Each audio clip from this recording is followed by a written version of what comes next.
Hello दोस्तों, मैं आपकी राधिका बहुत ही सुंदर सा एक सोहर गीत लाई हूँ। आप लोग सपोर्ट करिएगा। आप सभी को मेरा सादर प्रणाम।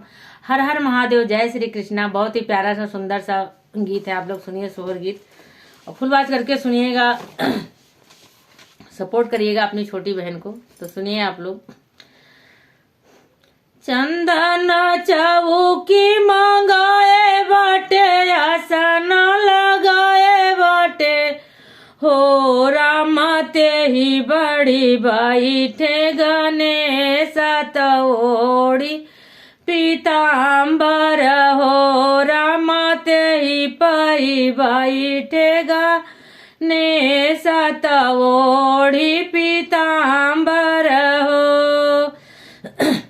चंदन चौकी मंगाए बाटो, आसन लगाए बाटो, हो राम ते ही चढ़ी बैठे गणेश तो ओढ़ी पीताम्बर हो।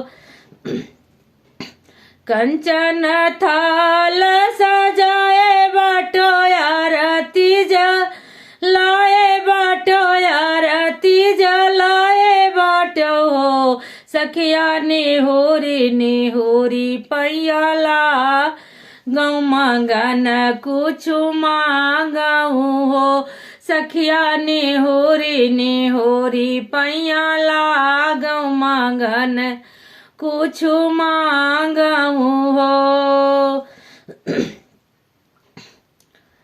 सोनमा तो मांगो हर दिया तो चंदियन दहिया, तो चंदियन दहिया हो सखिया पुतवा जे मांगौ नारिया रावा, तो धेरिया ला मांगिया नु सखिया पुतवा तो मांगौ नारिया रावा, तो धेरिया ला मांगिया हो।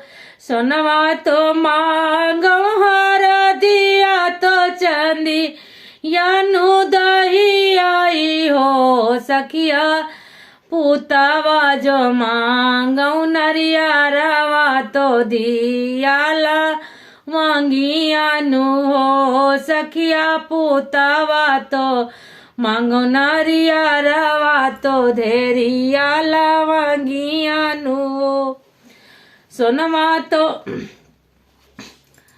का होई है सोनवा हर दिया, तो चंदिया दहिया हो सखिया काऊ होई है पुतवा नरिया रावा, तो धेरियाला मांगिया नु सखिया काऊ होई है पुतवा नरिया रावा, तो धेरियाला मांगिया नु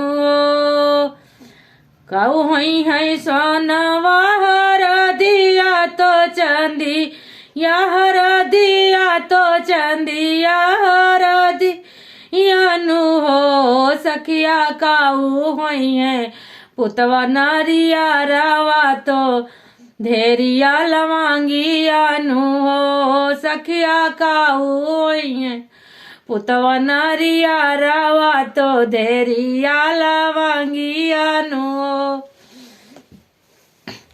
सोनमा तो होई है मोरा लक्ष्मी, तो चंदी या संपत्ति, तो चंदी या संपत्ति होई है हो गणपति पुतवा, तो होई है नारिया रावा, तो देया सा धर्म होई है हो सखिया पुतवा, तो होई है नारिया रावा, तो धिया धर्म होई है हो।